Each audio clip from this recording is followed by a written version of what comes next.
Bueno, muy buenos días a todas, a todos, a todos los que estén presentes en esta charla. Finalmente estamos en el segundo encuentro del ciclo de charlas feministas. Damos las gracias a la gestión por AMED, la Secretaría de Género y sobre todo a la profesora Estefanía Merlet por hacer la conexión con nuestras ponentes. En este caso vamos a partir rapidito por el tiempo y para que puedan explayarse y además tengamos un tiempo para las preguntas. Nuestra primera exponente no solo es abogada, sino también es docente universitaria en cursos de Derecho Constitucional, es docente de la Academia Judicial en Derechos Sexuales y Reproductivos y además magíster en Derecho Público de la Universidad de Chile.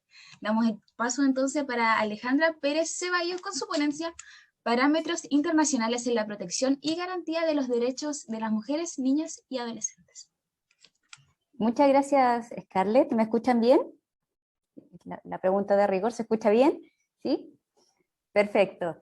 Bueno, primero que todo, agradecer a la Universidad Católica del Norte, a la profesora y abogada Stephanie Merlet, a la Asociación de Mujeres Estudiantes de la Universidad Católica del Norte por esta iniciativa y por la invitación que nos realizan, a la profesora Daniela y a mí, como docentes también de la Universidad Autónoma de Chile, para en esta oportunidad poder desarrollar temas tan interesantes como son la protección de los derechos de las mujeres, de las niñas, adolescentes, y cómo también en la práctica podemos evidenciar, a propósito de la pandemia que estamos viviendo, cómo ciertos derechos se han visto más vulnerados y por supuesto la reacción que debe existir ante dichas situaciones.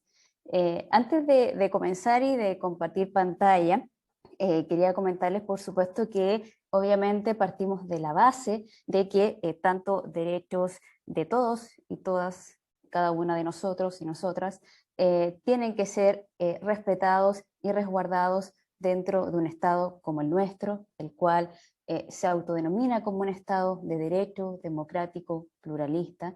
Por lo tanto, en la práctica no solo basta con tener ciertos compromisos a nivel internacional y tener ciertas regulaciones y ciertas obligaciones desde el punto de vista interno, si en la práctica no va aparejada de políticas reales y situaciones concretas que le entregan una protección y garantía a estos derechos fundamentales. Los derechos de todos y todas y cada uno de nosotros y nosotras son igualmente importantes y por lo tanto merecen ese respeto y ese reconocimiento en base a la dignidad de la persona humana.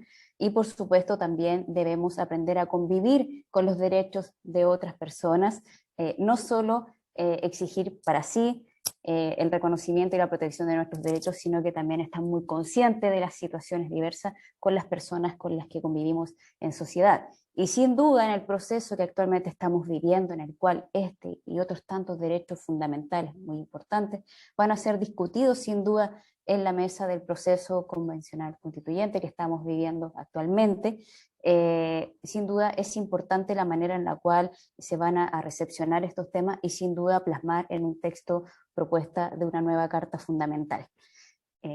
Dicho eso, voy a compartir pantalla con PPT, ustedes me dicen si se ve y se ve sin problema.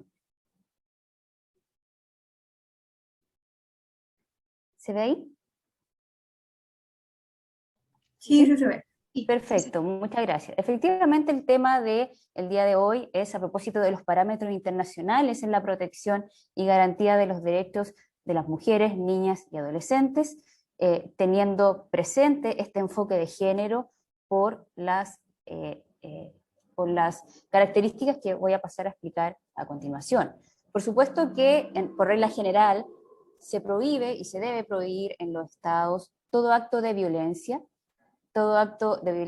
contra las personas, independiente de su género, de su identidad de género, de su sexo, de su raza, sea hombre, mujer, perteneciente a la comunidad LGTBI, etc. Partimos de esa base, que todo acto de violencia y discriminación arbitraria no debiese ser un acto recurrente en un Estado, insisto, que se jacta de ser un Estado de derecho, protector de derechos fundamentales de todos y cada uno de los que habitamos el territorio, con miras a un bien común.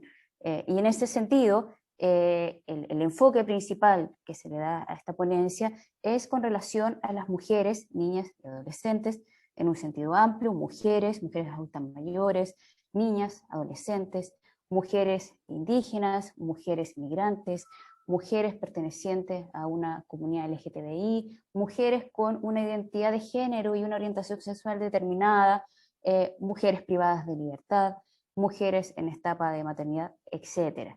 Y en ese sentido, quiero recalcar que en este caso, ninguna persona per se, partamos de esa premisa, que ninguna persona per se es vulnerable, una persona tiene dignidad, tiene reconocimiento de sus derechos fundamentales que le son inherentes, y en ese sentido puede pasar que ciertas personas o ciertos grupos de personas se encuentren en una situación determinada en la vida o por ciertas condiciones en un estado de vulnerabilidad. ¿Y dónde está el problema ahí? Es que muchas personas abusando de ese estado de vulnerabilidad o aprovechándose de esa situación, cometen actos ilícitos que significan en la práctica un acto de violencia o discriminación, en este caso hacia las mujeres, por diversos factores que pueden influir en una etapa determinada de una mujer, o incluso por el solo hecho de ser mujer.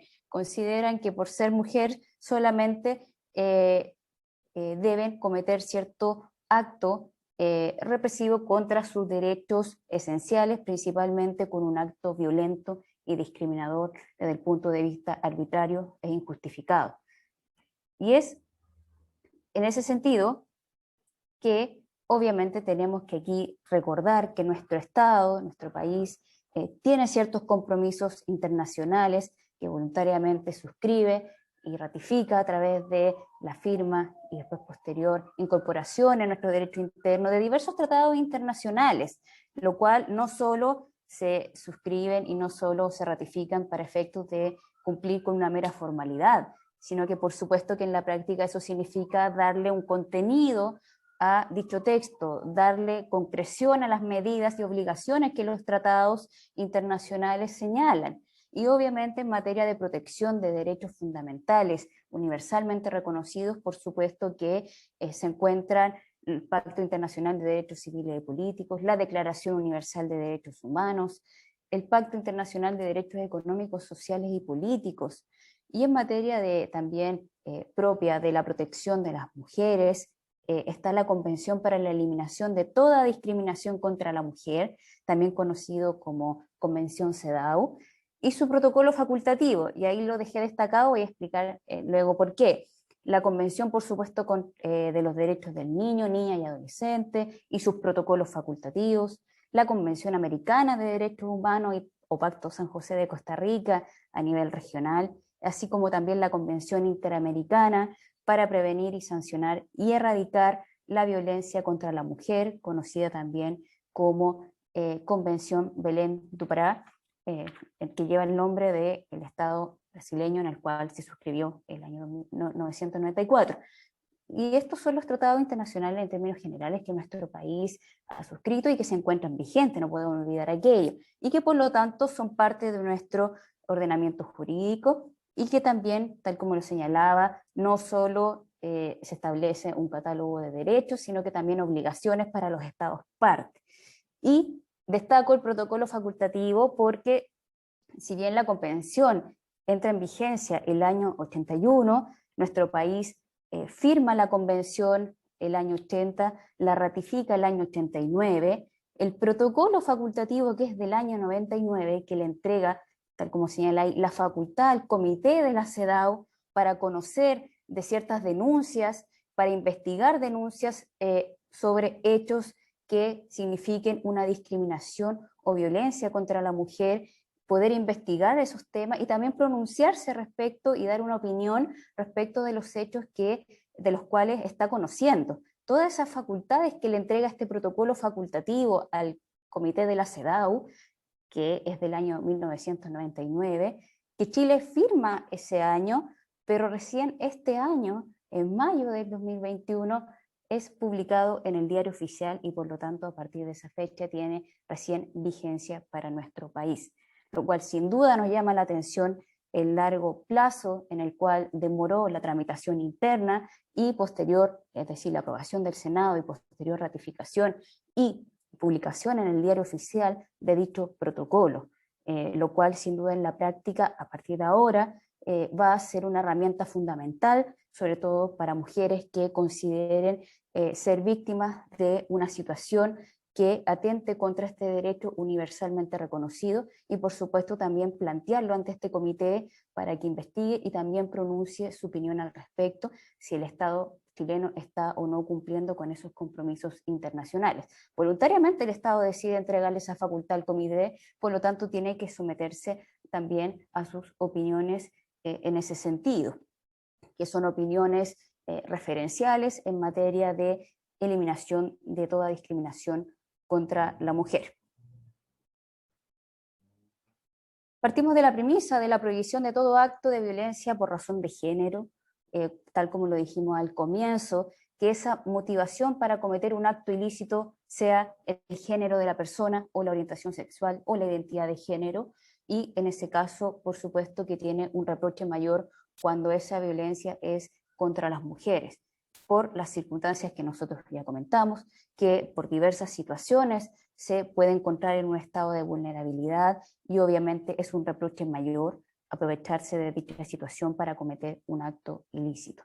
Y tal como señala el Ministerio de la Mujer y Equidad de Género, muchas veces la mujer, por el hecho de ser tal, vive en diversas formas de violencia y agresión física. Llámese violencia física, psicológica, sexual, económica, hostigamiento y agresiones en espacios físicos, etc. Y muchas veces este tipo de actuar se justifica en una sociedad como la nuestra, que uno espera cierta comprensión y amplitud de ciertas situaciones, que lamentablemente al día de hoy todavía siguen ocurriendo actos de represión contra derechos de las mujeres por ser tal, bajo una actitud y un escudo de un acto machista, incluso también muchas veces de pares. Muchas veces la violencia también puede provenir de mujeres hacia mujeres, pero principalmente el hombre, que tiene esta sensación, como dice ahí, de controlar la libertad y la vida de las mujeres. Esta idea lamentablemente todavía sigue muy arraigada en ciertos grupos de hombres que consideran que por ser hombres pertenecientes a ese género pueden abusar de manera física y psicológica de una mujer por estimarla débil, por pertenecer al sexo diferente. Esta idea del sexo débil todavía está muy enraizada en ciertos grupos, y el Estado nuestro lamentablemente no es la excepción, como vemos a diario en situaciones que ocurren, que atentan contra los derechos de mujeres, niñas y adolescentes.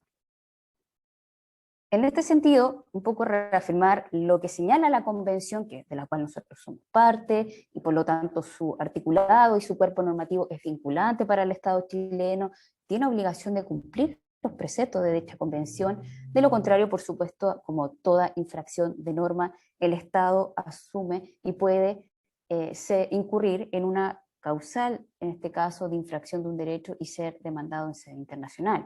Lo cual, por supuesto que partimos de la base de que ningún Estado se siente orgulloso de que un nacional o una nacional lo demande en sede internacional, porque eso quiere decir que algo no se está haciendo bien, que a pesar de haber firmado todos los tratados que están vigentes, aún así persisten ciertas actuaciones por personas que convivimos en sociedad o por órganos del Estado que infringen y inobservan los compromisos internacionales que tenemos.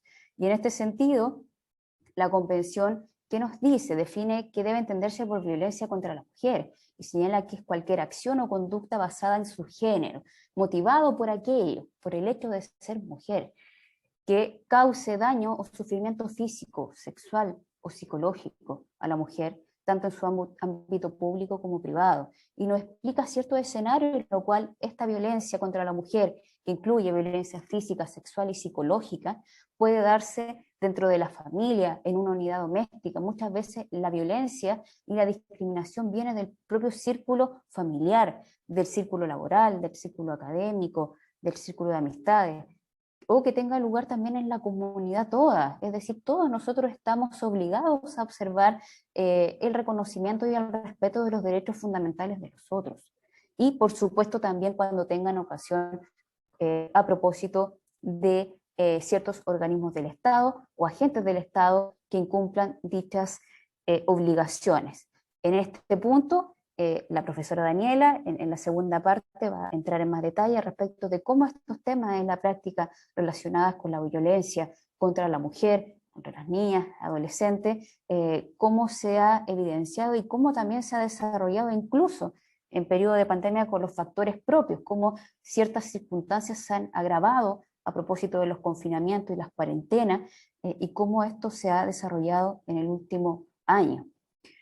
En el caso nuestro, nuestro país, en observancia con los tratados internacionales y con las recomendaciones también que la CEDAW realiza y la Organización de las Naciones Unidas, ONU Mujeres, constantemente están haciendo un llamado, un recordatorio a los Estados partes. Lamentablemente tiene que haber alguien que diga, recuerde que tiene estos compromisos para que reaccionen.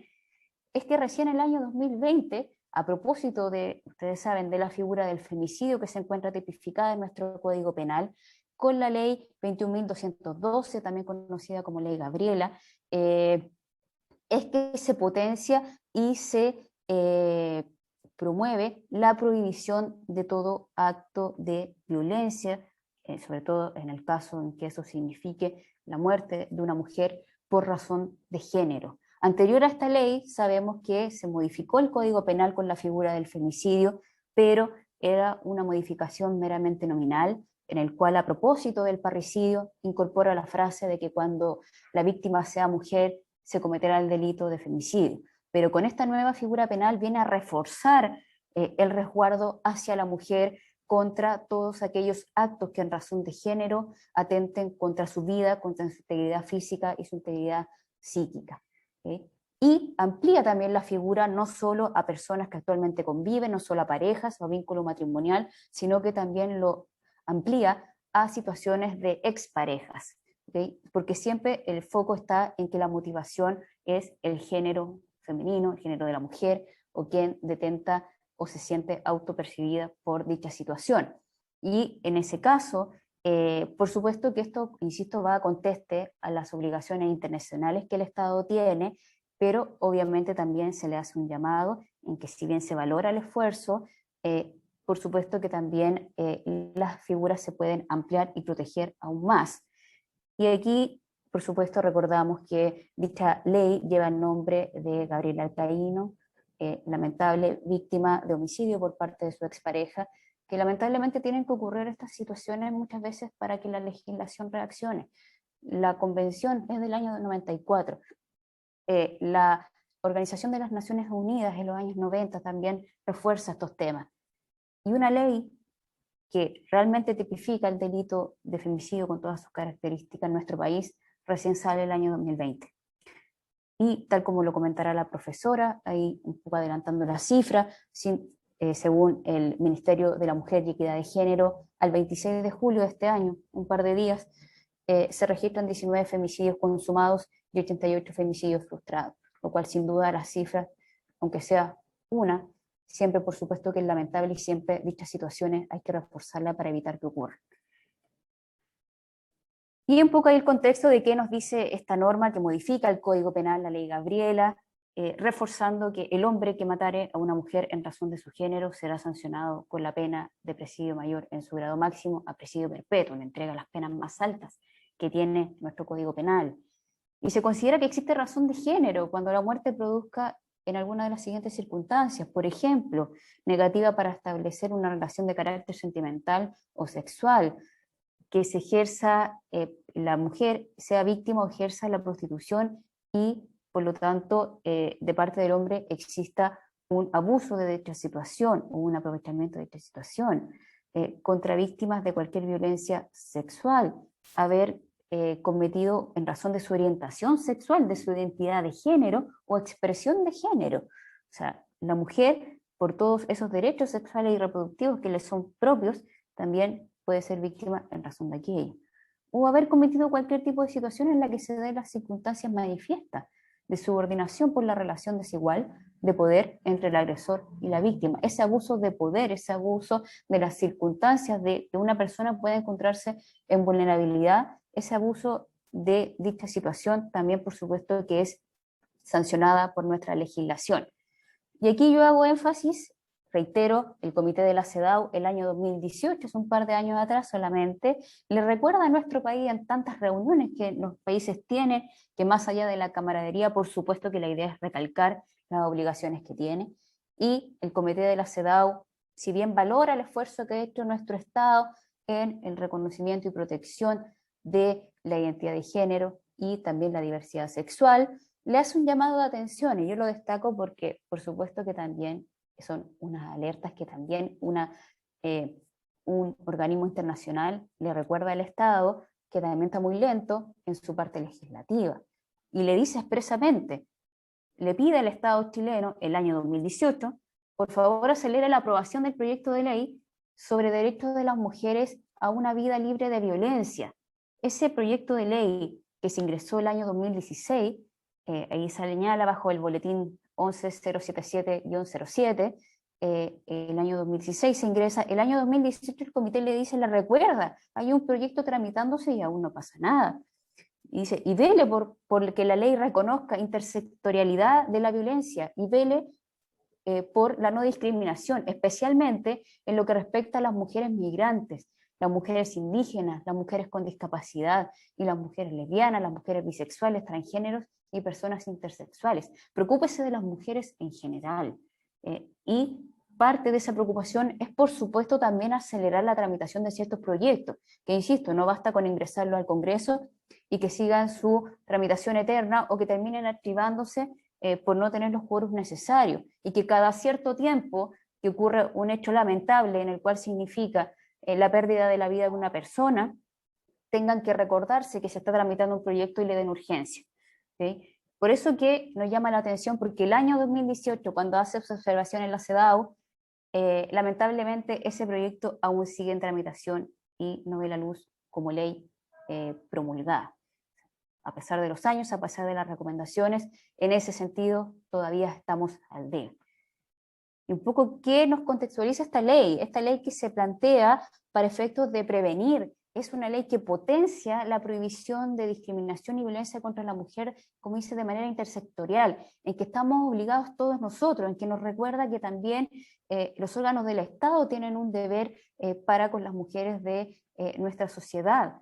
Y la ley tiene por objeto de manera explícita, es una ley que explícitamente se destina a aquello en todo su articulado, a prevenir, sancionar y erradicar la violencia contra las mujeres, cualquiera sea su edad, estado civil, raza, etnia, idioma, religión o creencia ideológica, opinión política u otro tipo de origen nacional o social, filiación, situación socioeconómica, orientación sexual, identidad de género, apariencia, condición de salud, de migrante, de refugiada, situación de discapacidad o capacidades diferentes, de cualquier otro tipo de condición. Por lo tanto, esta ley llega a recordar lo que ya todos debemos saber, pero lamentablemente muchas veces tiene que haber una ley que lo recuerde y que traiga sanciones aparejadas para que se refuerce la protección de dichas situaciones de las mujeres, niñas y adolescentes en nuestro país. Por eso, en este proyecto de ley todavía estamos al debe y,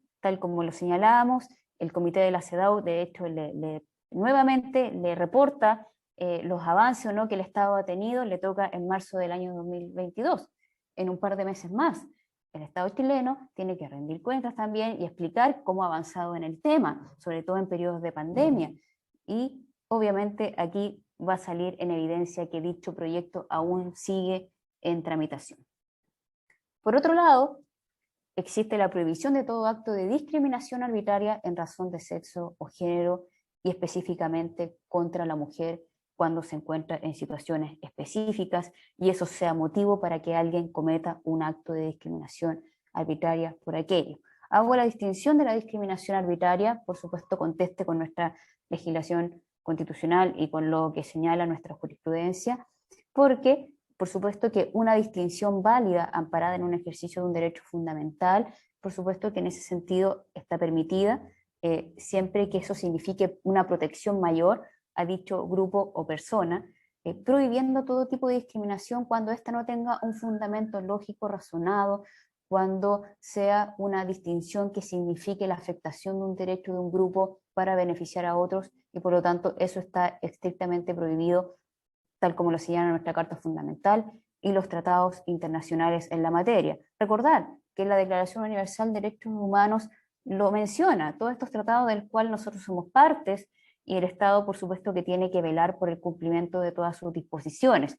De lo contrario, insisto, incurre en responsabilidad internacional y puede ser demandado internacionalmente, lo cual, insisto, no es algo del cual un Estado se sienta orgulloso, porque significa, y prende las luces de alerta, de que algo no se está haciendo bien. Lo mismo la Convención Americana de Derechos Humanos, el tratado en materia de protección de derechos fundamentales más importante en la región, también reitera lo que señala la Declaración Universal de Derechos Humanos, que los Estados partes se comprometen a respetar los derechos y libertades reconocidos en este documento y garantizar su libre y pleno ejercicio de toda persona que esté sujeta a su jurisdicción sin discriminación alguna, y señala ahí por motivos de raza, color, sexo, idioma, religión, opiniones o cualquier otra índole. Lo mismo lo refuerza el Pacto Internacional de Derechos Civiles y Políticos en el mismo tenor: toda persona son igual ante la ley y tienen derechos sin discriminación a una igual protección en la misma. Y reitera que no pueden ser discriminadas por ciertos factores como son, por ejemplo, el sexo, raza, idioma, religión. La declaración, la ONU, el año 1969, que se puede decir que es el antecesor de diversos instrumentos internacionales, como son la Conferencia de Beijing respecto de los derechos sexuales y reproductivos, la Convención de la CEDAW, que es del año 81, ya el año 67 la Organización de Naciones Unidas adopta la Declaración sobre la Eliminación de la Discriminación contra la Mujer, y en el cual señala la discriminación contra la mujer que niega o limita su igualdad de derechos con el hombre es fundamentalmente injusta y constituye una ofensa a la dignidad humana. ¿Qué declaración más clara, más explícita necesitan los estados para reforzar la protección de los derechos de las mujeres, niñas y adolescentes? Y aquí reiteramos lo que señala la Convención de la CEDAW, también muy enfática en explicar qué es discriminación contra la mujer. O sea, de manera expresa le dice a los estados, esto se entiende por discriminación contra la mujer, por favor trate de propender de que dichas actuaciones no se cometan. De lo contrario, usted está incumpliendo la norma expresa y sus obligaciones internacionales. ¿Qué se entiende por discriminación contra la mujer? Denota toda distinción, exclusión o restricción basada en el sexo que tenga por objeto el resultado o menoscabo o anular el reconocimiento, goce o ejercicio de esos derechos por parte de la mujer. Se le reconocen derechos a la mujer también dentro de sus características propias, que si bien somos iguales ante la ley, existen situaciones biológicas o en la etapa de la vida en la cual una mujer requiere mayor protección por parte del derecho. Esa distinción no es arbitraria, pero sí lo que sanciona la norma es esta distinción o restricción que significa un menoscabo o anular o desconocer el derecho que tienen las mujeres universalmente reconocidos.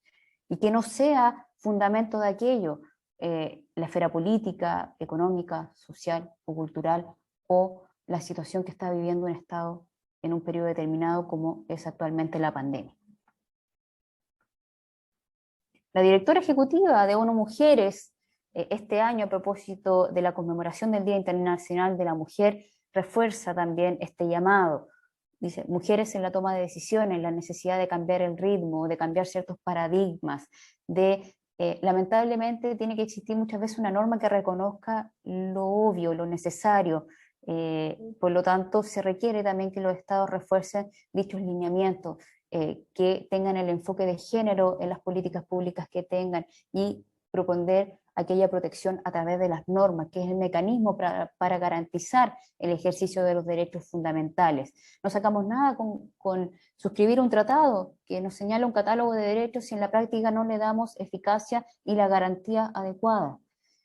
Como señala ahí, necesitamos que la representación de las mujeres refleje a todas las mujeres, niñas, y en toda su diversidad y con todas sus capacidades, así como en todas las situaciones culturales, sociales, económicas y políticas. Es la única forma de conseguir un auténtico cambio social. que incorpore a las mujeres como iguales en la toma de decisiones y nos beneficie a todas y a todos. Sin duda es un avance lo que ocurre en la Convención Constituyente, reconociendo a través de la Ley 21.212 el reconocimiento de la paridad de género en la Convención. Sin duda es un avance, pero es el puntapié inicial para, no nos quedemos solo con eso. A partir de eso, comencemos a discutir otras situaciones y empezar a incorporar aún más, como dice, este cambio de paradigma o este cambio de ritmo que tiene que haber en la mentalidad de una sociedad y en las políticas internas también de un Estado, en armonía con los tratados internacionales, si no es nada ajeno a un Estado. Lo que se le está pidiendo es, usted dele concreción a las obligaciones internacionales que usted suscribió. Usted ve cómo, pero tampoco haga caso omiso de aquello y promueva actuaciones o invisibilice actuaciones que en la práctica significan la afectación de derechos fundamentales de mujeres, niñas y adolescentes.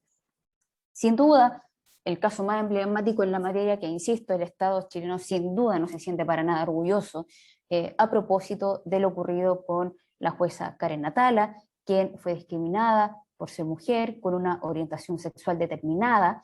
Además, ella estaba en un estado de maternidad y por lo tanto, por diversos factores y circunstancias, ella es víctima de una discriminación latente, siendo ella jueza, quien confía en el sistema judicial, es discriminada por los mismos jueces, en este caso de la Corte Suprema, que el año 2004 deciden quitarle la tuición en ese entonces de sus hijas, basándose en su orientación sexual. Y lo leo expresamente, porque la Corte consideró que las menores podrían estar en un estado de vulnerabilidad si se le otorgaba la tuición a ella por la orientación sexual que tenía. Sin duda, imagínense, el año 2004, a pesar de todos los tratados internacionales, ocurren este tipo de situaciones en un órgano que uno espera que aplique de manera correcta y tenga un conocimiento adecuado de la aplicación de las obligaciones internacionales. Por supuesto que ante dicha situación, Karen Natala decide demandar al Estado chileno y el año 2010 es admisible dicha demanda por la Comisión Interamericana, siendo condenado el Estado chileno abiertamente por ser responsable de violar el derecho a la igualdad y no discriminación en perjuicio de Karen, sus hijas, atentar contra la vida privada, contra la integridad psíquica de ella, contra su libertad de expresión, y por lo tanto el Estado chileno en el año 2012, en febrero de 2012, es condenado por no cumplir con las obligaciones internacionales que suscribió.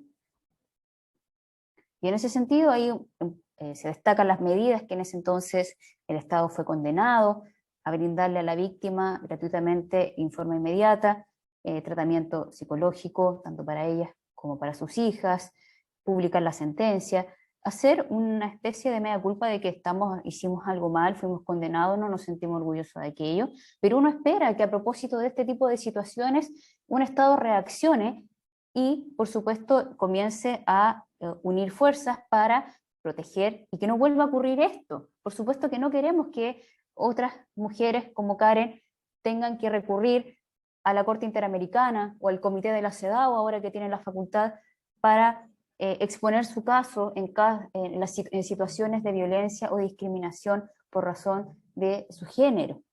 Y sin duda aquí llama la atención, y lo coloco en rojo, en color más oscuro, porque en ese caso lo que la Corte Interamericana analizó fue la manera en la cual el tribunal en esa oportunidad interpretó y aplicó la norma, pero no analizó en sí la norma propiamente tal, que no era lo que se estaba discutiendo, una norma en abstracto, sino que la manera en la cual se aplicó. Por lo tanto, en esa oportunidad no hizo un llamado a reforzar un cambio normativo. Y esto ocurrió en febrero del año 2012, y lamentablemente, como dice ahí, ¿qué dice la Corte? Teniendo en cuenta las obligaciones internacionales y todos los pactos, la Corte Interamericana deja establecido que la orientación sexual y la identidad de género de las personas son categorías protegidas por la Convención y por el derecho internacional. Lo refuerza nuevamente en esta sentencia, le hace un llamado de atención al Estado. Recuerde que usted suscribió obligaciones y las está incumpliendo. Y nosotros como Convención y Sistema Interamericano, en ese sentido, reprochamos dicha actuación, lo condenamos internacionalmente y además le recordamos los derechos que son protegidos por esta Convención y otras obligaciones internacionales. Pero lamentablemente, como les decía, uno espera que a propósito de estas situaciones sea un llamado de alerta para un Estado, para efectos de reaccionar.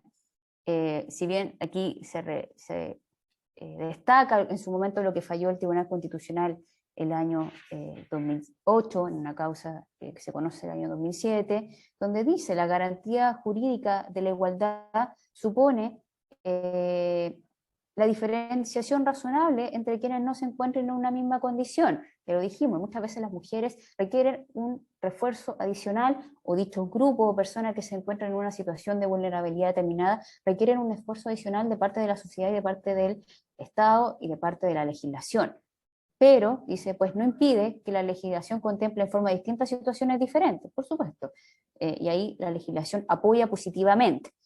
Siempre que la discriminación no sea arbitraria, ni responda a un propósito de hostilidad contra determinada persona o grupo de personas, o importe indebido, favor o privilegio hacia un grupo. Nunca el Estado, en ese sentido, y uno espera que los tribunales sean de la misma línea, reconozcan como válida una discriminación arbitraria, y mucho menos que en su sentencia lo digan explícitamente, como lo que ocurrió con Karen Atala. Pero como les decía, lamentablemente, esa situación no fue suficiente para el Estado para que encendiera las luces de alerta al respecto. Lamentablemente, en marzo del año 2012 tiene que fallecer el joven Daniel Zamudio para que le entreguen urgencia a un proyecto de ley que llevaba tramitándose por varios años en el Congreso para darle urgencia y establecer una norma que explícitamente señale que se prohíbe toda discriminación, exclusión o restricción arbitraria que carezca justificación razonable efectuado por el Estado y por los particulares, que se consagre la ley 20.609 que lleva el nombre de Daniel, la ley Zamudio, que muchos creen, lamentablemente en la sociedad, creen que dicha ley, por desconocimiento, solo ampara situaciones de diversidad de género, diversidad sexual u orientación sexual. Y no, es un rango bien amplio para determinar cuándo una distinción que carece de fundamento afecta el derecho de otros, y tal como lo dice la norma, afecta derechos consagrados en la Carta Fundamental y derechos consagrados en los tratados internacionales, lo vuelve a reiterar. Y las condiciones, por ejemplo, cuando ésta se funda por motivos de raza, etnia, nacionalidad, situación socioeconómica, el idioma, la ideología u opinión política, la religión o creencia, la sindicación o no, o organizaciones gremiales, o la falta de ellas, el sexo, la maternidad, la lactancia materna, el amamantamiento, la orientación sexual, la identidad y expresión de género, el estado civil, la edad, la afiliación, la apariencia personal y la enfermedad o discapacidad. Constantemente se han presentado proyectos para ir ampliando este rango de criterios por los cuales una distinción tiene un reproche mayor cuando no es fundamentada y además se origina por dichas situaciones. Y como vemos, abarca diversas situaciones en las cuales una persona se puede encontrar según sea el estado de su vida o el desarrollo también de la etapa de su vida en la cual se encuentre. Por lo tanto, esta norma viene a reforzar, pero lamentablemente sigue siendo, a partir de hecho que fue dictada, promulgada el año 2012, ya a casi 10 años, sigue siendo una ley poco aplicada, poco conocida, y por lo tanto se desconoce que existen estos derechos consagrados también en normas nacionales.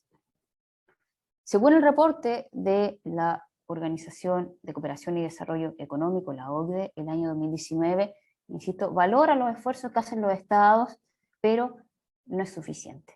Le dice, los gobiernos de todo el mundo comienzan a conceder una mayor atención a la igualdad de género, lo valora, pero los avances son demasiado lentos y irregulares, y es la misma situación que nosotros hemos visto en nuestro país, como los avances son lentos. Y todavía queda mucho por hacer para aumentar los derechos, las oportunidades y la participación de las mujeres en la vida pública y en puestos de alto rango. Todavía sigue siendo tema la brecha salarial, todavía sigue siendo tema la exclusión de género en ciertos lugares de trabajo, todavía sigue siendo tema la afectación contra derechos de las mujeres en la familia, en los centros educativos, en los centros médicos, en los centros asistenciales, etc. Y aquí, a modo de finalizar y a modo de recordar lamentablemente, un poco hacer un llamado de atención, que insisto que a pesar de todas estas reiteraciones siguen existiendo situaciones lamentables donde se vulneren y afecten derechos de mujeres, niñas y adolescentes. Si ustedes recuerdan el caso de Iván Flobril, la ciudadana haitiana que fallece, luego de una serie de situaciones y circunstancias en el cual lamentablemente podría encontrarse más de una situación de vulnerabilidad, siendo mujer, siendo extranjera, con un idioma diferente al nuestro, siendo madre, siendo migrante, se encuentra involucrada en toda una situación de criminalización incorrecta, indebida, tanto de ella, de su pareja, de su hija. Ella termina siendo detenida y fallece en dichas circunstancias. Se separa a su hija y es enviada a un centro del Sename, se le separa del padre por no haberse podido dar a entender claramente, y la persona que estaba a cargo en ese entonces, que era un funcionario municipal, comete un acto de discriminación, un acto de poca empatía hacia ella, no hace el esfuerzo por entender la situación, la juzga, la recrimina, criminaliza la situación cuando no era así, y por lo tanto, bueno, sin duda, en ese sentido se establecieron las responsabilidades respectivas desde el punto de vista civil y penal para las personas que cometieron dicha situación, pero que sin duda aquí vemos como una mujer que se encuentra en más de un estado de vulnerabilidad en una situación puntual sigue siendo víctima de violencia, de discriminación, afectando en ese momento su vida y la de su hija.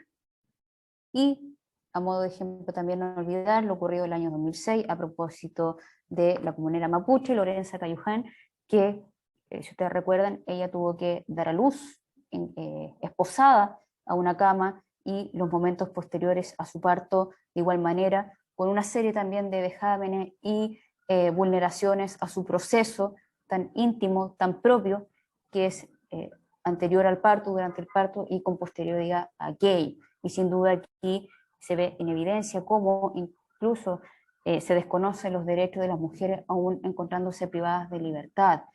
La mujer privada de libertad no pierde su dignidad y tampoco pierde el ejercicio de sus otros derechos.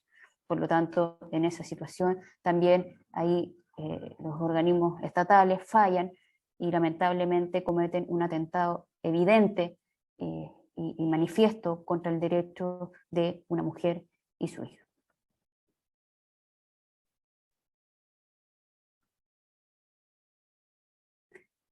Eso respecto de los temas, son varios temas respecto de las obligaciones, y a modo de conclusión vuelvo a destacar que no basta con que sepamos que existen tratados internacionales, que sepamos que tenemos obligaciones internacionales, que cada cierto tiempo nos recuerden los organismos internacionales lo que tenemos que hacer y no, que ojalá no tengamos que esperar a que una corte internacional nos recuerde que tenemos obligaciones internacionales para tomar medidas en concreto desde el punto de vista interno y nacional. Las herramientas están. Tenemos un proceso de formación de ley claro y específico, estamos en un proceso actual constituyente. Las herramientas y las instancias están, y no tenemos que dejarlas pasar y tampoco morir en el tiempo, y cada cierta lapsus o cada cierta situación recordarnos que ocurre. Por supuesto, en ese sentido hay que ser previsor y no reactivo. Muchas gracias por la atención, y luego al final de las exposiciones quedo atenta a cualquier consulta. Muchas gracias por su ponencia. Bueno, aplausos virtuales pueden ser, hay que adaptarnos un poco. Como usted recién mencionó, al final de la ponencia vamos a dar paso a las preguntas, ya sea por el chat o en su momento pueden prender los micrófonos. Okay, muchas gracias. Bueno, damos paso entonces a nuestra segunda exponente de la jornada de hoy. Ella no solo es abogada, porque aquí somos todas multifacéticas, no solo es abogada, sino también directora de la Clínica Jurídica de la Universidad Autónoma de Chile. También es magíster en Derecho del Trabajo y Seguridad Social. Damos paso entonces a Daniela Oliva Torrejón, quien nos... ahí está el nombre, que en su ponencia Violencia intrafamiliar en Chile en contexto de pandemia, medidas para prevenir y erradicar. Muchas gracias, Scarlett. Antes de partir con mi presentación, quiero hacerles dos preguntas. Una, confirmar que me escuchen bien. ¿Sí? Ya, veo ahí los deditos hacia arriba, las cabecitas, muchas gracias. Y la segunda, preguntar cómo estamos de tiempo. A ver, son las 12:32, pero si no, o sea, las están calculadas con 25 minutos, pero si nos pasamos hasta las 1:15, no hay problema. Perfecto. Aunque sea hasta la 1 y después 15 minutos, 10 minutos para la pregunta, todo ok. Muchas gracias. Ahora sí, entonces, muy buenas tardes ya, son las 12:30 del día. Quiero partir agradeciendo, por supuesto, la invitación de la Asamblea de Mujeres Estudiantes de Derecho de la Universidad Católica del Norte, la UCN. Agradecer también a la coordinadora de Magíster en Derecho de la UCN, señorita Scarlett Merlet, quien a través de ella hemos estado coordinando toda esta actividad del día de hoy. Agradecer a todas las presentes, a los oyentes, y por supuesto a mi colega Alejandra Pérez, quien ha dado inicio a esta actividad con una presentación bastante profunda, ¿cierto? Muy completa en lo que es el ámbito de la protección de derechos y garantías constitucionales en el ámbito específico, especializado, que son las mujeres, los adolescentes, las adolescentes, los niños y niñas. Así que muchas gracias por esta parte introductoria del ámbito teórico, jurídico, que me permite dar inicio también a mi presentación en el tema que ya les anunciaba Scarlett, en materia de violencia intrafamiliar, en específico en el contexto de la pandemia, ¿cierto? Una pandemia que, como todas y todos saben, ha afectado no solamente a nuestro país y a nuestra sociedad, sino que ha afectado a nivel mundial. Y el tema de la violencia intrafamiliar tampoco es un tema particular o específico de nuestra sociedad. Es un tema efectivamente también que impacta a nivel de la sociedad mundialmente, en mayor o menor medida en distintos países. Yo les traje acá una presentación, les voy a intentar compartir, ¿me confirman?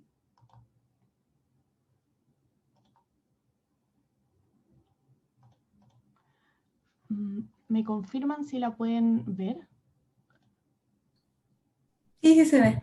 Sí. Perfecto, muchas gracias. Entonces, este tema de la violencia intrafamiliar, la verdad es que es un tema bastante complejo y bueno, el día de hoy tenemos poco tiempo para desarrollarlo y por eso vamos a tratar de ir tocando los puntos quizás más relevantes en el último tiempo en contexto de pandemia. Y aquí la otra patita, ¿cierto? Dice, y medidas para prevenir y erradicar. Y eso lo vamos a ir observando al final en las conclusiones, porque la idea también es que ustedes tengan la palabra finalmente para dar sus opiniones, para comentar o para que nos hagan preguntas. La violencia intrafamiliar, como les decía, aterrizando, digamos, a nivel jurídico, legislativo, la herramienta con la que nosotros contamos actualmente es la ley 20.066, que vamos a tocar algunos aspectos para entender la definición de la violencia intrafamiliar, para comentar también acerca del delito de maltrato habitual, que seguramente ustedes han escuchado hablar de él. Es un tema complejo que toca en los ámbitos más íntimos de la sociedad, en los ámbitos domésticos, en el ámbito familiar, ¿ya? Pero del cual lamentablemente se generan muchos otros tipos de violencia, ¿ya? Hoy en la mañana cuando me levanté, como de costumbre, ¿cierto? Uno tiene sus rutinas, uno enciende el televisor para actualizarse con las noticias, los últimos sucesos, y lamentablemente me encontré con una noticia, y aquí yo pongo la presentación en color negro porque la verdad es que el panorama de la violencia intrafamiliar no es un panorama, digamos, de colores alegres. Actualmente sigue siendo un tema de un color en el que tenemos que poner el luto, ¿ya? El día de hoy, como les estaba comentando, sale anunciado en las noticias que se dio una situación bastante violenta de violencia intrafamiliar en la comuna de Melipilla, donde una mujer y una hija estaban siendo agredidas por el conviviente de la pareja, y tuvo que solicitar auxilio, pidió ayuda y denunció a través de Carabineros de Chile. Carabineros la acompañó a hacer la constatación de lesiones a un centro de atención de salud, y mientras se encontraban ambas mujeres, madre e hija, en el contexto de atención, reciben un llamado de que este ofensor había vuelto al domicilio, al hogar, con 2 armas de fuego. Por lo tanto, Carabineros de Chile tuvo que regresar porque en el hogar se encontraban otros miembros de la familia, había otra hija quien había hecho el llamado, y ante la negativa de este agresor de dejar las armas de fuego, se encontraba en amenaza, ¿cierto?, de herir a las mujeres que se encontraban en este hogar, así como también a los mismos funcionarios policiales, tuvieron que dispararle, ¿cierto?, a través con un arma de servicio, y luego este ofensor al parecer falleció horas más tarde en un centro de atención de salud. Entonces, imagínense, hoy mismo nos encontramos con un panorama de agresión tan violento como el de esta mañana en la comuna de Melipilla, lamentablemente. Volviendo al contexto de inicios de la pandemia, cabe señalar, y como les decía, que no es un problema únicamente de nuestra sociedad acá en Chile. Ya habiéndose iniciado los casos de pandemia en el hemisferio norte, en Europa, por ejemplo, ya habían publicaciones a través de algunos medios de comunicación que comentaban acerca de la violencia intrafamiliar. Hay un artículo publicado, que se publicó en España en marzo del año 2020, que se titulaba "La violencia intrafamiliar, otro de los efectos colaterales del virus". Ya se mencionaba de alguna manera justamente, y como ustedes saben, a causa de la cuarentena, de las cuarentenas, del confinamiento, y el hecho de que no todas esto irrumpe, ¿cierto?, en las dinámicas diarias de cómo nos desenvolvemos en sociedad. Un día normal, ¿qué ocurre en una familia? Los hijos van al colegio, los padres, los familiares a cargo van a trabajar. Entonces no estamos acostumbrados a estar dentro del hogar, en la casa, toda la familia reunida, todos los miembros de la familia reunidos, y muchas veces, y quizás para muchas personas, el ámbito físico en que vivimos no es el más adecuado o el más apto, no está en las mejores condiciones para poder mantener dinámicas de vida que sean saludables y de respeto mutuo. Acá en Chile, en el año pasado, en el mes de abril, ¿cierto?, ustedes recordarán que el estado de excepción constitucional se decretó por el presidente de la República el 18 de marzo del año 2020. Entonces ahí ya inicia todo el periodo de confinamiento.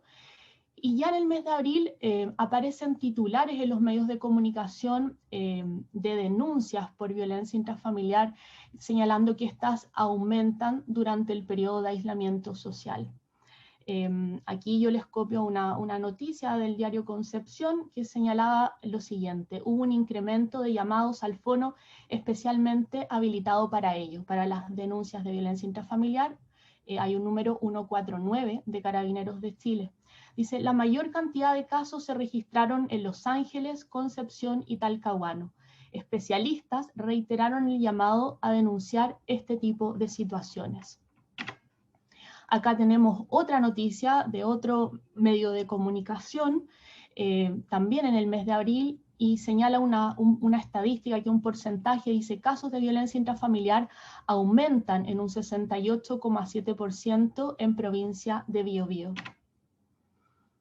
A nivel de las autoridades, ¿cierto?, de los poderes del Estado, empiezan a surgir ciertas opiniones, ciertas actitudes, en este caso de la presidenta del Senado, quien impulsa campaña para combatir la violencia intrafamiliar con la implementación de un botón de pánico, ¿ya? Acá yo simplemente les estoy enunciando noticias que fueron surgiendo a partir del contexto de la pandemia, en el ámbito de la violencia intrafamiliar y algunas ideas de cómo prevenirla. Podemos tener distintas opiniones, ¿cierto? Habría que analizar si un botón de pánico ayuda, de qué manera ayuda, si es suficiente o es insuficiente. También en el mes de abril, digamos, se señaló a través de otro medio de comunicación de CNN, la alcaldesa Matei afirma que las denuncias por violencia intrafamiliar aumentaron en un 500% durante la cuarentena en la comuna de Providencia. ¿Ya? Estamos hablando de una comuna del sector centro-oriente de la región metropolitana, ¿cierto? Sabemos que hay una gran cantidad de población en la región metropolitana y es impactante leer un titular que diga que aumentó en un 500% durante la pandemia. A partir de marzo de 2020, con el inicio de las cuarentenas obligatorias en diversas comunas del país, se informó del aumento de solicitudes de ayuda y orientación a través de los canales del Ministerio de la Mujer y Equidad de Género y las oficinas municipales.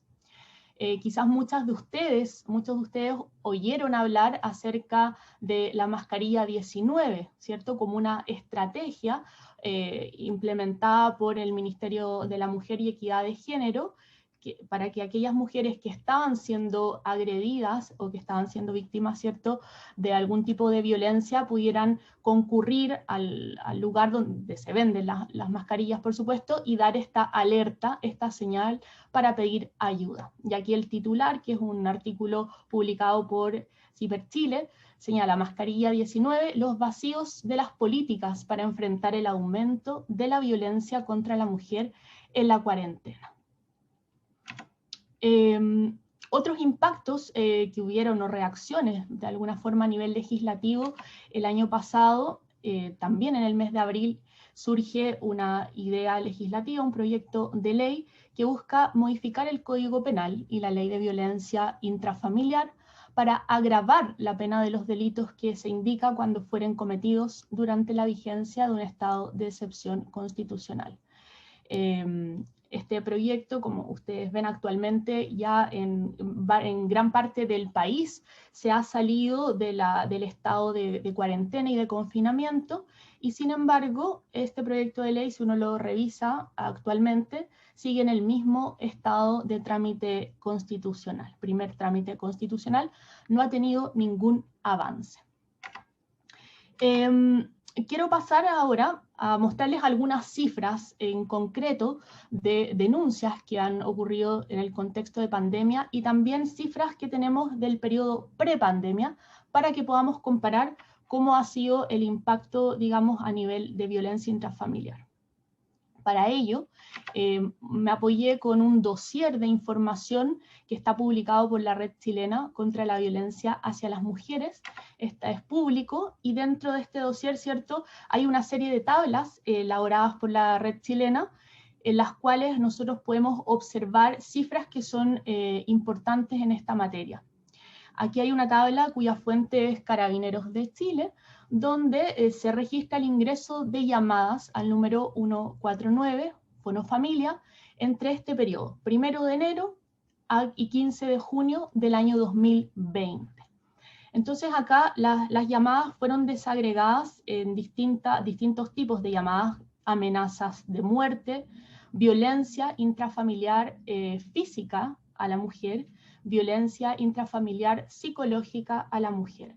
Y acá tenemos las cifras comparativas del periodo prepandemia, año 2019, dentro de este rango de fechas que les señalaba, y el año 2020. Y como pueden observar, de un total del año 2019 de 6.005 llamadas, estas aumentaron en el mismo periodo en el año 2020 a 10.160. Es decir, hay un incremento, hay una variación de 4.155 llamados ahora en contexto de pandemia, lo que equivale porcentualmente a 69,2%. Impresionante, ¿no? Entonces, acá impacta, ¿cierto?, que el mayor aumento se trata de violencia física hacia la mujer. y la variación porcentual en ese tipo de llamados de ayuda al Fono Familia se incrementó en un 107,7%. Pasemos a otra tabla comparativa de denuncias y detenciones entre el mismo periodo en ambos años. Tenemos acá desagregado por mujeres víctimas entre los 18 y 60 años. El total de denuncias en el año 2019 fue de 30.939 y en el año 2020 de 27.688. Ya acá hay una variación negativa que equivale al menos 10,5%. Si pasamos a las denuncias y detenciones en respecto al delito de maltrato habitual, ¿cierto? Acá cuando hablamos de delito de maltrato habitual, de acuerdo a cómo lo define la misma ley de violencia intrafamiliar, hay que señalar y poner de relieve que se trata de una violencia intrafamiliar que, de acuerdo a la periodicidad y a la reiteración de los actos de violencia, ya sean de agresión física o psicológica, se considera la habitualidad. Y por lo tanto, esta es una materia que es de competencia del Ministerio Público y de los tribunales penales, juzgados de garantía, tribunales orales en lo penal, versus la violencia intrafamiliar propiamente tal, que por supuesto es de competencia de los juzgados de familia. Y aquí, en cuanto al delito de maltrato habitual, llama la atención que hay una variación no menor del 68,1%, es decir, dentro de ese periodo, los llamados al Fono Familia fueron 135 y en el año 2020 fueron 227. Vamos ahora directamente a la variación de víctimas de violencia intrafamiliar que ingresaron en el periodo del 1 de enero al 8 de mayo del año 2019. Nos encontramos ahí que esta tabla fue elaborada por CIPER, ¿cierto? Y se publicó y se ingresó también en el dossier de la Red Chilena contra la Violencia de la Mujer. Un total de víctimas de VIF de 48.380 en ese periodo en el año 2019. Luego, en el año 2020, dentro del mismo periodo, y ya bajo, digamos, un periodo de pandemia que comienza en el mes de marzo, ¿cierto?, hasta el mes de mayo de 2020, se incrementan estas víctimas de VIF a 93.049. Entonces acá vemos que la variación total es considerable y está sobre el 50, cercana al 50%. En cuanto a la frecuencia de violencia intrafamiliar, hay casos, tenemos hasta el año 2020, hasta el primer trimestre del año 2020. Dentro de este primer trimestre tenemos un total de denuncias de 24.740 y detenciones de solo 5.915, ¿ya? O sea, el año anterior, el año 2019, estamos en esta tabla, se considera el año completo. Un total de denuncias de 97.165 y de detenciones 25.956, ¿ya? Y ahí hay que hacer la salvedad de que en el año 2020 se está considerando cifras solamente del primer trimestre, no del año completo. Y aquí extraje esta cita de la Red Chilena, que señala que pese a que la violencia contra las mujeres es un problema estructural, que no se reduce solo a un aspecto lugar, desde el año 1994 a la fecha de la Ley de Violencia Intrafamiliar, que es el año 2010, es la única herramienta jurídica que permite a las mujeres denunciar violencia en el contexto del hogar. Pese a que este tipo de delitos tiene una fuerte caracterización de género, como lo comentaba previamente la profesora Alejandra, donde sobre el 80% de las agredidas son mujeres y sobre el 80% de los agresores son hombres. O sea, aquí no hay que sesgarnos de que hay un porcentaje también de agresiones en que las víctimas son hombres y que en el fondo los agredidos son hombres, ¿ya? Hay un porcentaje ahí del 20%, que es un porcentaje menor, por supuesto, respecto a la mayor cantidad de agresiones en las cuales las víctimas son mujeres. Pasamos ahora al tema más crudo al tema más duro en materia de violencia, porque en un contexto de violencia intrafamiliar puede dar pie a un contexto de maltrato habitual, que ya es constitutivo de delito, ¿cierto? Y lo más crudo es ya un delito de femicidio, donde la víctima del delito de homicidio, como ustedes saben, es la mujer. Acá tenemos una tabla cuyas fuentes son datos del Servicio Nacional de la Mujer y Equidad de Género y el registro de femicidios que lleva la Red Chilena contra la Violencia hacia las Mujeres. Entonces, esta tabla registra los femicidios consumados y frustrados desde el año en que entra en vigencia la violencia, la ley 20.066. Podemos observar que la tasa de femicidios consumados por año no ha presentado grandes variaciones. Año 2010 se registraban 49 femicidios consumados, al año 2020, que es donde tenemos las cifras completas del año completo, 43. O sea, desde que entra en vigencia la ley, 49, y al año pasado, con contexto de pandemia, 43. Voy a dejar pendiente ahí, bueno, están las cifras actualizadas a la fecha del año 2021 de lo que llevamos del año 2021.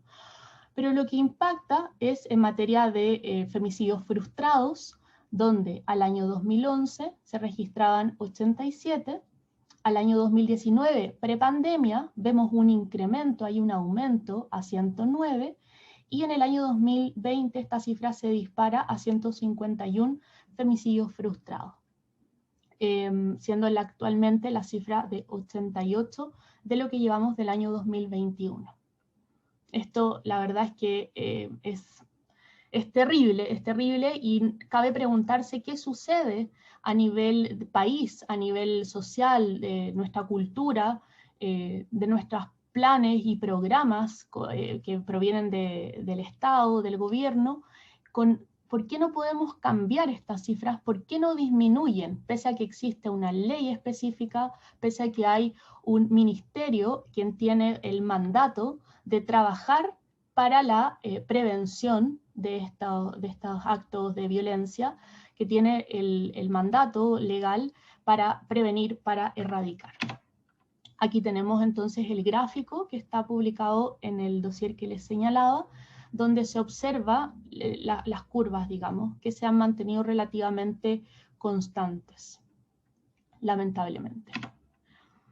Entonces, al desagregar estas cifras por rango etario, se puede observar que niñas y mujeres de todas las edades son víctimas de este tipo de crímenes. La mayoría de ellas se encuentran entre los 15 y los 59 años, siendo alarmante, ¿cierto?, que la mayor tasa de incidencia sea la población adolescente y joven.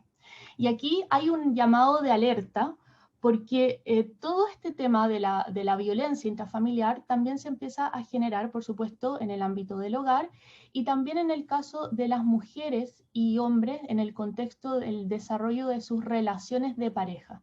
Cuando empiezan las relaciones de pareja en la etapa más temprana de la adolescencia, en el ámbito escolar, ahí es necesario un trabajo, sin duda, de fortalecimiento en todos aquellos aspectos que buscan prevenir la violencia, que es una de las formas, creo yo personalmente, que van a permitir que haya un cambio efectivo y una disminución de todas estas cifras que hemos estado observando.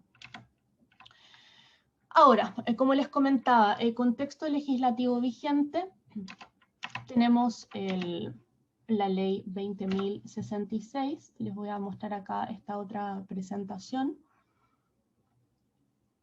que el contenido, para que quienes no lo conocen, muy rápidamente señalar que por supuesto parte con una primera parte de la ley refiriéndose a la definición de violencia intrafamiliar, luego detalla acerca del conocimiento de violencia intrafamiliar de los juzgados de familia, distinguiéndolo de aquella violencia intrafamiliar constitutiva de delito y otras disposiciones. ¿Ya? Esto para que lo vean como geografía de la misma, cómo está estructurada esta ley. Es importante destacar cuál es el objeto que tiene la ley. La ley misma señala que el objeto es prevenir, sancionar, erradicar y otorgar protección de las víctimas. Ahora, podemos cuestionarnos qué sucede si esta ley existe y entró en vigencia desde el año 2010 y a la fecha las cifras se mantienen constantes y las denuncias se incrementaron con este contexto de pandemia. Muchas veces lo que ocurre es que se cae en la judicialización, en la sanción y quedamos cojos y quedamos al debe en la materia previa, que es la prevención. ¿Y cómo erradicamos todo eso? Porque muchas veces cuando se denuncia una violencia intrafamiliar, no solamente queda en el ámbito de la jurisdicción de familia, sino que se pasa posteriormente también a una causa judicializada en los juzgados de garantía en materia penal.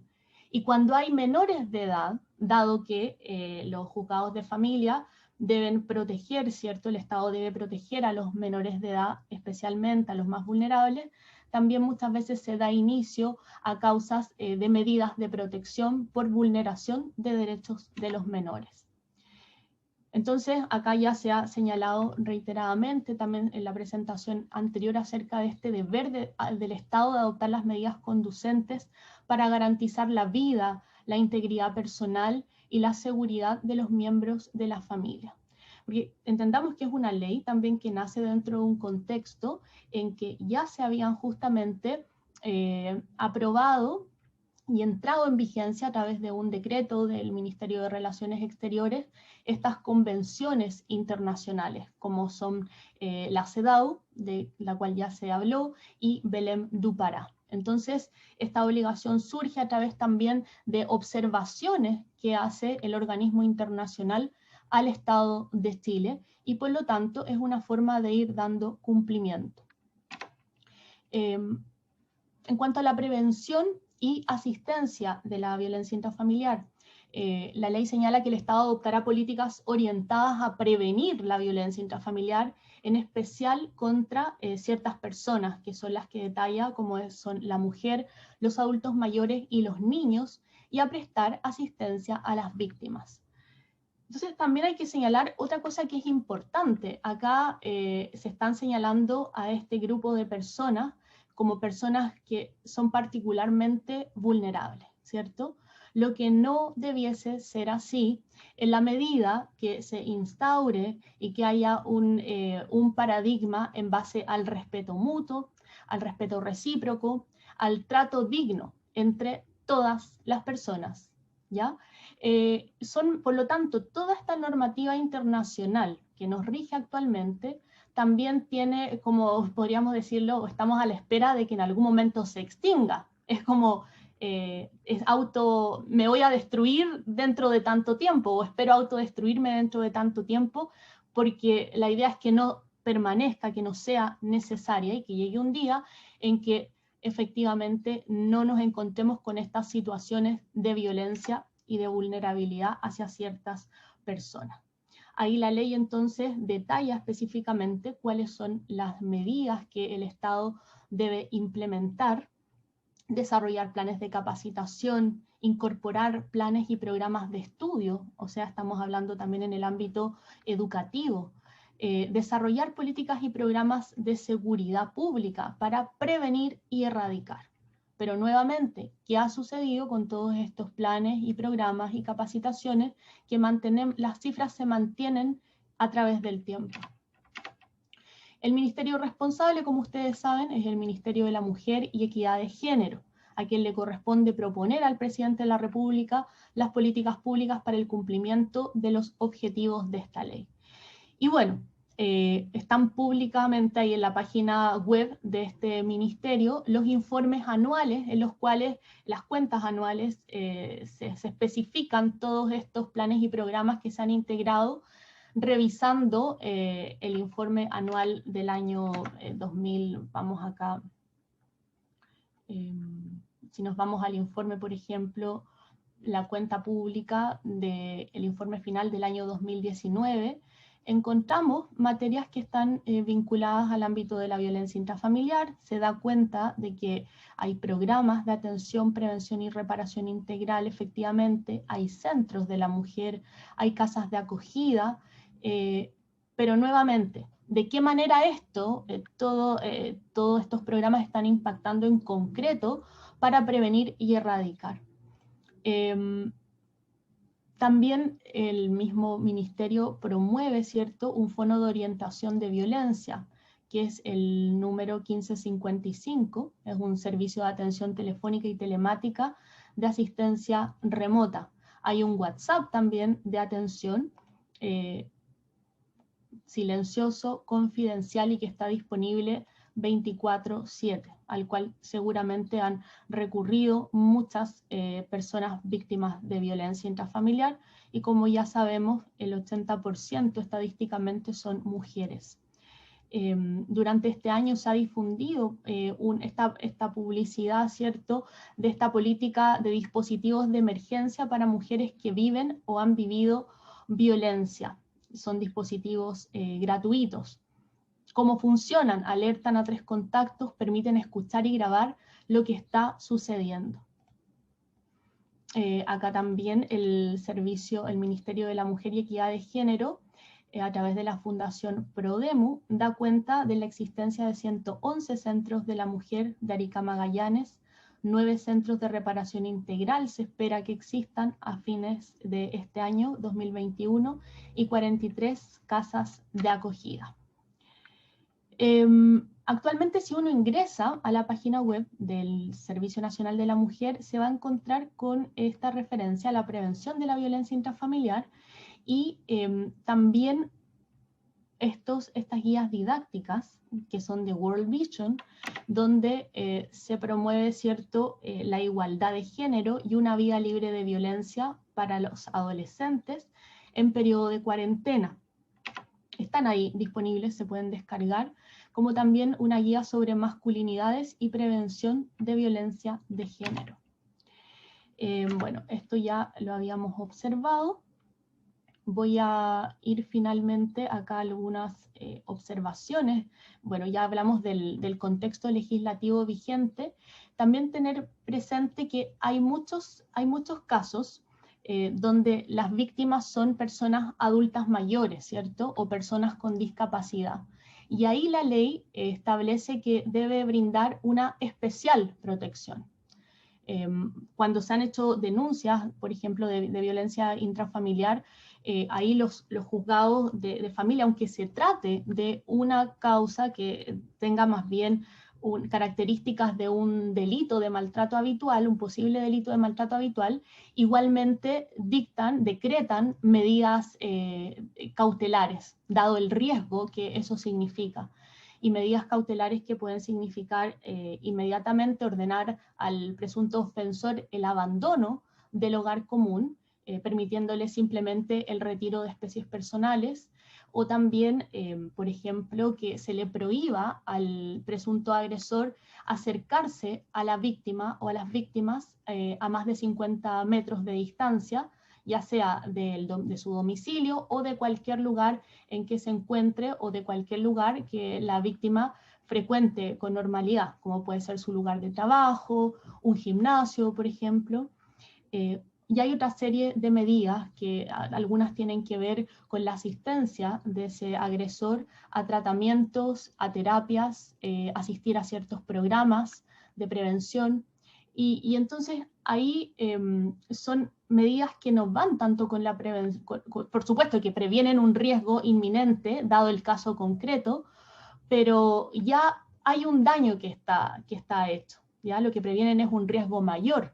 Entonces, lo que creo yo, y aquí les comparto algunas observaciones, es que sin duda se evidencia un incremento de víctimas de violencia intrafamiliar en la pandemia, como pudimos ver, que también hay un aumento del delito de maltrato habitual, así como aumentaron los casos de femicidio frustrado considerablemente, los que se han mantenido constantes, como pudimos ver.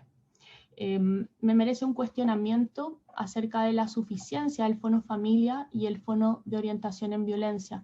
Recordemos que hay muchas mujeres que aún tienen dependencia económica de su pareja, ya sea cónyuge o conviviente, o de los padres de sus hijos, y cuando están en un contexto de confinamiento, donde no tienen, digamos, independencia económica para pagar un arriendo, un dividendo o llegar e irse de la casa, se deben mantener en ese encierro siendo víctimas muchas veces de malos tratos verbales, y ya lo más extremo es la violencia física.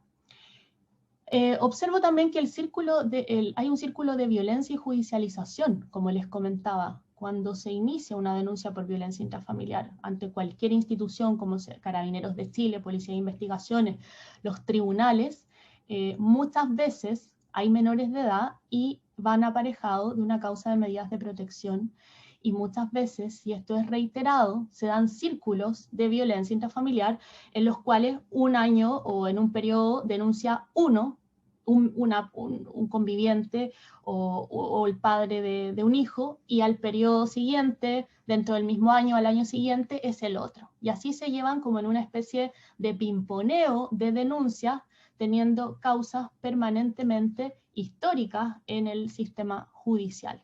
Entonces, ahí parece una especie de círculo vicioso que hay que poner fin, hay que poner un stop. Creo que es necesario el trabajo, sin duda, interdisciplinario e intersectorial en miras a prevenir y erradicar la violencia intrafamiliar. Aquí es necesaria la participación desde los profesionales educadores, los juristas, por supuesto, estamos llamados, abogados y abogadas, a combatir para prevenir. Más que combatir, prevengamos, ¿cierto? En el ámbito de la salud, los profesionales de la salud familiar. Hay fonos de acompañamiento, no solamente estos fonos de denuncia, hay instituciones, ONGs, fundaciones, instituciones de la sociedad civil que dan ayuda y prestan servicios de acompañamiento a personas víctimas de violencia. Es necesario, sin duda, un fortalecimiento de políticas públicas en materia de salud mental y bienestar de la familia, ¿ya? No basta, por supuesto que ayuda a tener una alerta mascarilla 19, por ejemplo, por supuesto que es necesario tener un fono de ayuda, pero no son suficientes. También observar que a partir de una violencia intrafamiliar se generan otros tipos de violencia. Ya no hay que desconocer que hay otros tipos de violencia. Y aquí, para ir cerrando, puse estas manitos de colores como es a lo que tenemos que apuntar. Hacia dónde vamos, que dejemos atrás como toda esta oscuridad, este luto de cifras que existen hasta el día de hoy, y que vayamos a una sociedad con una cultura de respeto, donde en el fondo saquemos esta violencia desde la educación escolar, la educación universitaria, que exista un trabajo interdisciplinario con foco en erradicar esta violencia. Es importante apuntar a apoyar a las familias desde la salud mental, el bienestar familiar, y que existan redes de apoyo efectivo. También, si bien existen, por ejemplo, los programas, los PPF, han escuchado hablar de los PPF, programas de prevención familiar, los PRM, programas de reparación del maltrato, ¿son suficientes? ¿De qué manera estos programas han funcionado, han podido funcionar durante el contexto de pandemia? ¿Ha sido efectivo las labores que han podido desarrollar dentro del contexto de pandemia? Entonces ahí son puntos que hay que observar. Y desde el punto de vista de la judicialización, sin duda que mi llamado es a detener ese círculo. Pero ese círculo no se puede detener solo, no es solamente labor de jueces o de legisladores, sino que es un cambio cultural, es un cambio de conciencia social. Muchas gracias por escucharme, y ahora sí dejo de compartir pantalla para que podamos pasar a las preguntas. Muchas gracias por sus palabras. Yo creo que ahora es el espacio para los aplausos virtuales, igual que recién. Y por aquí tenemos comentarios. Voy leyendo enseguida. Por aquí tenemos un mensaje, dice: concuerdo con la profesora Daniela, en el sentido que las medidas actuales son solo paliativas, en el sentido de que el resultado del maltrato ya se consumó. No son medidas preventivas, son básicamente herramientas de denuncia. El desarrollo interdisciplinario es la clave. Gracias, profesora. Después tenemos una pregunta. Dice: profesora Alejandra, pareciera que las leyes, como usted indica, son siempre reaccionarias, pero ¿cómo se puede lidiar con la cultura de la cosificación y arraigo de este rol inferior o débil de la mujer que se mantiene en la sociedad? ¿Hay medidas para un cambio cultural que sean adecuadas? Scarlett, si gusta respondo de inmediato agradeciendo la pregunta de Laura. Ahí hay un punto bien importante también que destacó la profesora Daniela. Más que un cambio social, porque obviamente cada estado tiene su realidad jurídica, social, económica, etcétera. Lo que para un estado es considerado violencia, a lo mejor para otro no. Pero obviamente hay estándares internacionales establecido, y por eso también un país, un Estado asume también someterse a dicho régimen internacional y apoyar su normativa nacional, que ahí es donde está muchas veces el cortocircuito entre lo que uno asume como obligación y cómo hace la bajada a una norma concreta. Tal como decía la profesora Daniela, el tema de la educación es fundamental en todas las etapas, y de hecho lamentablemente en nuestro país el proyecto de ley de educación sexual inclusiva en los colegios se archivó el año pasado, no alcanzando el quórum necesario, el cual llegaba a potenciar la educación sexual y reproductiva en todos los derechos, y entre esos se incluye la no violencia y no discriminación por razón de género, desde la edad temprana, desde los primeros años de escolaridad hasta, por supuesto, la enseñanza media, desde un punto de vista integral, no solo de enseñándoles cuáles son los métodos de anticoncepción y cómo es el sistema reproductivo desde el punto de vista biológico, sino que por eso el proyecto lleva el mismo nombre. Es una educación integral en el cual se estudian diversos factores, sobre todo también desde la afectividad, de cómo respetar al otro, cómo respetar las diferencias del otro. Por lo tanto, yo creo que el enfoque y también obviamente ese tipo de actuar también se repercute también en la educación, en las casas, y cómo también los padres o las personas que están a cargo de los niños, niñas, adolescentes, también se van impregnando también de dicha terminología. Es muy importante conocer los derechos que uno tiene, conocer la terminología relevante para aplicarla correctamente. La información es una clave importante para el momento de ejercer los derechos y también respetar el derecho de los otros. Y sin duda ahí también estamos al debe, lamentablemente, en materia de educación integral, desde la temprana edad educativa, para que posteriormente nuestros niños, niñas y adolescentes puedan llevar una vida sexual, reproductiva, con todo lo que significa la amplitud de la palabra, de manera sana y con respeto a sus derechos, un respeto propio, y también un heterorrespeto hacia los otros, con todo lo que eso incluye. Yo creo que ahí se deben reforzar, como decía la profesora, mecanismos de prevención. A lo mejor no basta con un comercial o un afiche, debemos ser incluso un poco más gráficos y más, aunque suene un poco intrusivo, un poco más explícito en muchos mensajes, para poder erradicar ciertas actuaciones, darle esa materialidad y esa obligatoriedad a la norma, que no se transforme en letra muerta. Y por supuesto ahí concuerdo totalmente, como señalaba la profesora Daniela, la educación es fundamental en este tipo de situaciones. Muchas gracias. Damos la palabra a Camila Acuña, que quiere realizar una pregunta. Sí. Gracias, Scarlett. Primero que todo, darle las gracias a las dos exponentes. Muy buena charla, la verdad. Yo estaba muy entretenida. Y de hecho yo quería hacer un comentario que justo tiene relación a lo que estaba recién mencionando la señorita Alejandra, que es respecto a la educación que se tiene actualmente. Yo, por ejemplo, tengo una hermana chica, ella tiene 12 años, entonces muchas de las cosas que yo me acuerdo haber visto en el colegio las estoy reviviendo con ella. Y ella, por ejemplo, me cuenta como a ella le hemos criado como con una presencia un poco más fuerte respecto a temas de género de lo que quizá me criaron a mí. Y ella me contaba, por ejemplo, que el año pasado, antes de que empezara la pandemia, hace poco tiempo que alcancé a ir al colegio, de que justo cuando partió el mes de la mujer, ella se acordaba de que una de sus profesoras le había entregado un papelito a todas las niñas de la sala con sus derechos, pero le llamaba la atención que no se lo entregaban a los niños. Y me acuerdo, porque justo conversábamos respecto a esto ayer, de que ella le decía que no entendía por qué a ella le repetían sus derechos si sus compañeros no los iban a conocer y no los iban a respetar igual.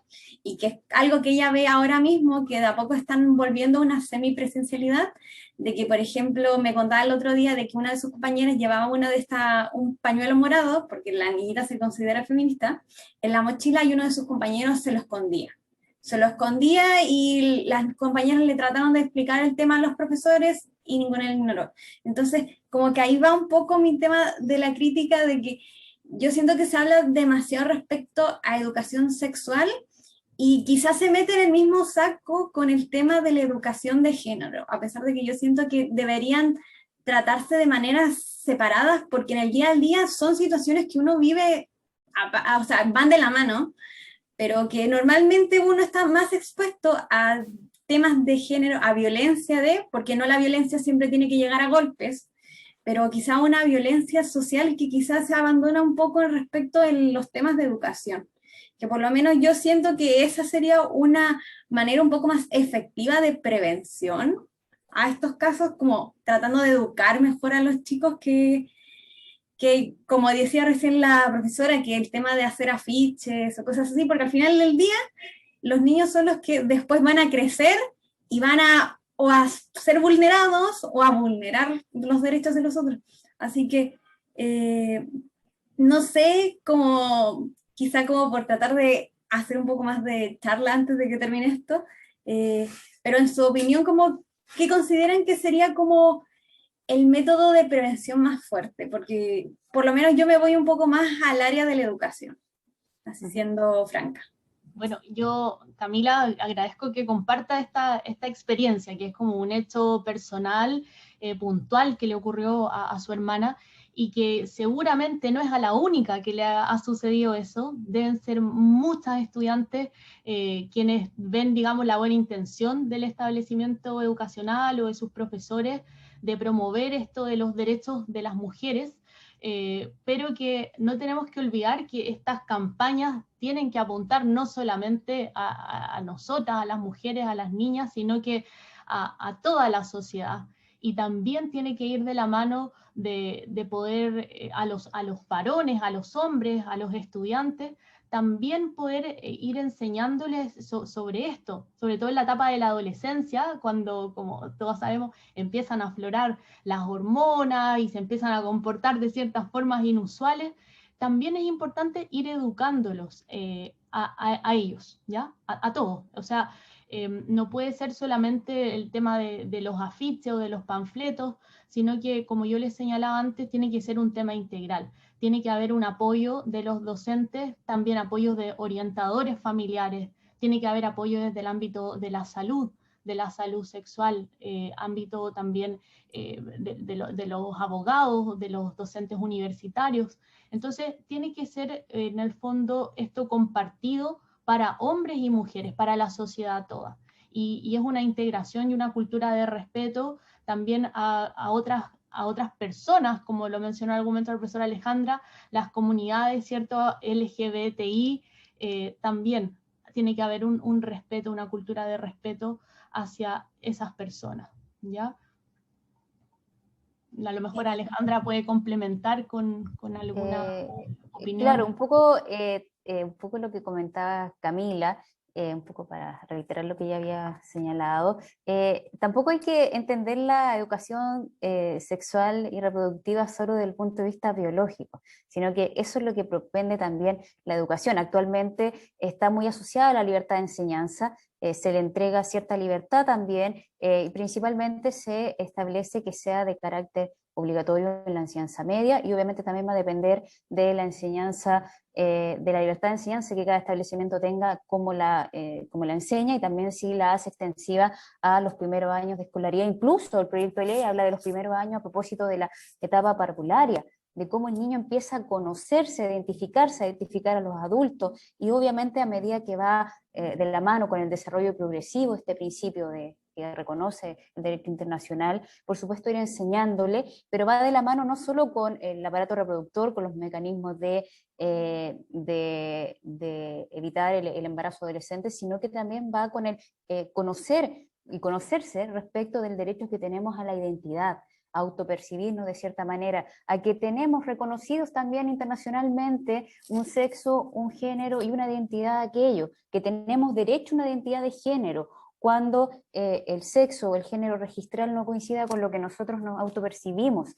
Conocer todas esas herramientas, la no violencia, hacia el otro, la no discriminación hacia el otro, la inclusión, por supuesto que también es parte de esta educación integral en materia sexual y reproductiva. Y sin duda, como dice la profesora, es un rol de todos y todas, cada uno de nosotros y nosotras, de la sociedad. No podemos tampoco atribuirle responsabilidad solo al Estado o solo a los padres, sino que aquí todos somos partícipes, todos somos, vemos y somos testigos de cómo muchas situaciones ocurren en el diario vivir, y por lo tanto también tenemos un rol, además de denunciar dichas situaciones, de que también se fomente el respeto, y sin duda las universidades también con este tipo de actividades sin duda son muy valiosas para también ampliar el conocimiento de estos derechos, y sin duda, tal como lo hace la profesora Daniela, las clínicas jurídicas en las universidades también cumplen un rol fundamental muchas veces en prevención y también en apoyo a posteriori.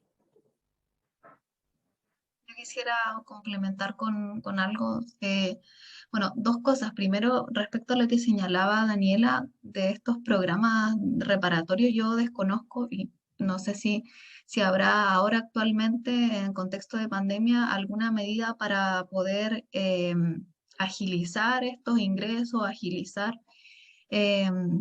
la reparación de los niños y niñas que ingresan a estos programas, porque al menos, bueno, hace algún tiempo que lo pude, o sea, pude ver esto como desde el rol de curadora, los ingresos a los programas PRM, se demoraban mucho. Entonces me imagino, por ejemplo, 6 meses a lo menos se demoraba el ingreso de un niño para que efectivamente se cumpliera con estos roles reparatorios o estos programas reparatorios. Entonces me imagino que ahora en pandemia debe haber aumentado muchísimo más. Y no sé si es que habrá alguna medida de los tribunales de familia, porque también sabemos que están colapsados, sabemos que hay audiencias que se suspenden y se reprograman para meses después, entonces me imagino que todo está un poco paralizado. Me gustaría quizás saber si es que hay algo más a propósito de esto. Y lo otro, destacar lo que señalaba Alejandra respecto al rol educativo. Yo creo que también los profesores tenemos tanto docentes o de las escuelas, cumplen un rol muy importante, pero siento que muchas veces tampoco cuentan ellos con las herramientas para poder transmitir de manera efectiva y que se comprenda y que todos al final entiendan cuáles son estas nuevas posiciones en cuanto al género. Entonces también me gustaría saber su opinión respecto a esto, si es que debiésemos educar también a los profesores o quizás profesionales externos debiesen dedicarse a educar a nuestros niños y niñas. Lo dejo ahí para que nos puedan comentar. Gracias, Stephanie. Bueno, me voy a abocar a la primera observación, a la primera pregunta. Y efectivamente, agradezco también la opinión porque es una opinión informada y directa, digamos, como curadora ad litem en materias de familia. Efectivamente, durante el periodo de pandemia, así como sociedad hemos sido afectados, las instituciones también, los juzgados de familia en Chile también fueron golpeados por la pandemia, teniendo que reorganizarse para raudamente implementar el funcionamiento de manera remota. Imagínense suspensión de los procedimientos de familia en el contexto de pandemia con la envergadura de las materias que son propias de competencia de los juzgados de familia, entre ellas como las que hoy hemos mencionado, materias de violencia intrafamiliar, de medidas de protección. Y en cuanto a estos programas, también han tenido un atochamiento. La verdad es que desconozco si los PRM, los PPF en concreto encontraron alguna fórmula de poder seguir dando estos servicios a las personas a quienes, digamos, los juzgados de familia les ha ordenado concurrir a estos programas y que los programas puedan ir informando acerca de los avances. En algunos casos que me ha tocado ver dentro de lo que es mi experiencia profesional, la verdad es que los programas no han tenido medidas concretas para poder dar el apoyo y la asesoría que las personas necesitan, particularmente en el contexto de pandemia. Entonces muchas veces el servicio se ha reducido básicamente a mantener cierto contacto telefónico con alguna de las personas que están derivadas a estos programas y han ido informando, pero no han tenido un contacto más directo que eso. Y estos contactos telefónicos también han sido muy esporádicos, justamente porque también ha habido, así como existe el atostamiento en juzgados de familia, ha existido el atostamiento en estos programas. Ahora también uno puede cuestionar, o sea, que estas personas que ya viven en una situación de vulnerabilidad, cuando se supone que los programas, fundaciones, etcétera, los van a ayudar, se encuentran con un panorama en concreto a causa de la pandemia y la imposibilidad de poder brindar una atención directa y presencial, tampoco los ha podido ayudar del todo. No tengo acceso, digamos, no sé si existe un estudio que haya hecho una evaluación acerca de esto, pero si existiera, sin duda que hay que compartirlo y también es muy interesante tenerlo presente porque ahí hay que restablecer. ¿Cómo se va a restablecer? Quizás muchas veces esto depende de presupuestos, de recursos, cómo abarcamos la demanda de usuarios y usuarias o pacientes que requieren de estos programas, donde muchas veces hay, en la mayoría, hay niños menores de edad cuyos maltratos tienen que ser reparados de alguna forma. ¿Ya? Ahí le dejo la palabra a Alejandra. Muchas gracias, Daniela. Muchas gracias, Stephanie, por la pregunta y también por el comentario. Efectivamente, reitero que este proyecto de ley en su contenido era muy bueno, lamentablemente se archivó, a ver si en algún momento, a propósito de otras circunstancias, vuelve a ser tema país. Y efectivamente también buscaba un cambio desde la base, que la malla curricular de los colegios y la malla curricular de los futuros profesionales en pedagogía también se modificara y se potenciara en este sentido, cosa de que los docentes en los colegios también entregasen un conocimiento desde el área informada y estudiada. Y también este proyecto plantea, por eso es integral, porque lo plantea desde un punto de vista multidisciplinar, no solo desde la pedagogía, no solo de la biología, sino que también de la psicología, y por eso también en muchas de estas instancias se pretendía que, además de profesor a cargo, pudiese participar un psicólogo, un psicopedagogo, un médico si es necesario, una enfermera, por eso era interdisciplinar, y por eso se enfocaba de tal manera. Pero lamentablemente en su oportunidad se discutió mucho, y no sé si se acuerdan de la frase "no te metas con mis hijos", de quién decide, quién le da esa educación sexual a los hijos. Son los padres que efectivamente, bajo nuestra Carta Fundamental, tienen el deber primero y también el derecho de educar a sus hijos y a sus hijas. Pero también tiene que haber una colaboración del Estado y de los centros educativos, no puede tampoco hacer oídos sordos cuando estos temas muchas veces no se están tratando en los hogares, y tampoco podemos invisibilizar porque de alguna u otra manera se van a enterar igual de lo que ocurre. Y sin duda la educación en estos temas tiene que ser transversal.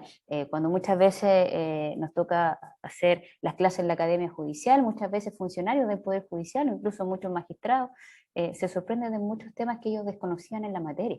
Entonces, sin duda, uno también ahí realiza un aporte bien significativo en la judicatura de cómo estos temas se están planteando, para que no ocurra lo que ocurrió con la jueza Karen Atala. Imagínense, siendo ella jueza de la República y actualmente jueza penal, es otro tribunal, la Corte Suprema, la que le niega este derecho y la discrimina en razón de su orientación sexual. Entonces, obviamente, la educación es transversal, desde los hogares, desde los establecimientos, todo suma, todo aporta, nada es excluyente, todo tiene que ser debidamente integrado, y obviamente ahí también los niños, niñas y adolescentes ser formados de manera correcta, con los conocimientos adecuados, científicos, objetivos, y también no olvidar la parte afectiva, no es un proceso meramente biológico, sino no podemos olvidar esta parte afectiva, que tiene esta impronta de la educación sexual integral. Muchas gracias, Stephanie. Bueno, muy bien. Antes de concluir, me gustaría lograr hacer una preguntita que tenía guardada desde el principio, principalmente para la profesora Daniela. Mi duda es sobre, en cuanto a la violencia intrafamiliar y las medidas de protección, si es que el acoso eventualmente, proveniente desde una expareja, pudiera ser un motivo suficiente para solicitarla. Me explico, muchas veces se trata de una especie de violencia o maltrato psicológico no ejercido directamente, cuando es la expareja quien se dedica a buscar, no sé, miembros de la familia, contactos cercanos, de forma de perjudicar o hacer sentir en una posición de peligro sin necesariamente como pararse afuera de la casa y vigilarla todo el día. Pero me refiero si eventualmente podría esta situación de acoso constituir alguna especie de violencia familiar de forma que la mujer pueda protegerse o alegar propiamente tal la violencia familiar. No sé si me explico bien. Scarlett, mire, la ley de violencia intrafamiliar, en el artículo 5, nos define qué es la violencia intrafamiliar y señala que es un maltrato, ¿ya? Y ese maltrato puede ser de tipo psicológico o puede ser físico, afecta la vida de una persona. Pero no estamos hablando de cualquier persona, sino que estamos hablando de ciertas personas, ¿cierto? En particular, creo que no sé si les alcancé a mencionar en detalle, que esas personas tienen que tener o haber tenido la calidad de cónyuge del ofensor o una relación de convivencia con él, ¿ya? Yendo como al ámbito de lo que me está preguntando en concreto.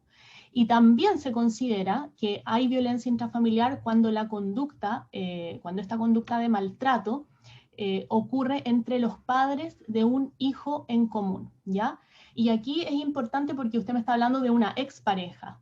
Si esa expareja tuvieron algún hijo en común con esa expareja, sí podría esas conductas de acoso que llama usted ser constitutivas eventualmente de un maltrato psicológico. Sin duda que estaríamos frente a una posible violencia intrafamiliar y por lo tanto puede ser denunciada y puede ser una materia conocida, por supuesto, por el juzgado de familia competente. Muchas gracias.